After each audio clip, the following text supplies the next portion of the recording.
জানাবে আমি মনে করি। অর্থ বরাদ্দ না রেখে পে কমিশন গঠন হয় নাই, অর্থ বরাদ্দ রেখেই পে কমিশন গঠন করা হয়েছে। তাই আগামী নভেম্বরে এই অর্থ বরাদ্দ বাজেট ঠিক রেখে বৈষম্যমুক্ত নবম পে স্কেল ঘোষণা চাই। অন্যথায় এই বাংলার কর্মচারী আগামী জাতীয় যে নির্বাচন সেই নির্বাচনে অংশগ্রহণ করবে না।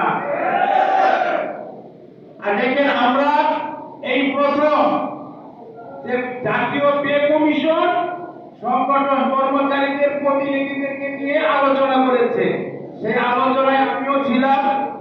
অত্যন্ত সুন্দর পে কমিশনের আলোচনা হয়েছে, আমরা সন্তুষ্ট।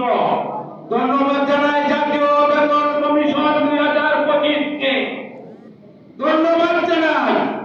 পাশাপাশি আমরা বিভিন্ন সূত্রে জানতে পারছি বিভিন্ন দল নাকি কোন কোন দল বা কারা পে স্কেল বিরোধিতা করতেছেন, তাদেরকে হুঁশিয়ার করে দিতে চাই।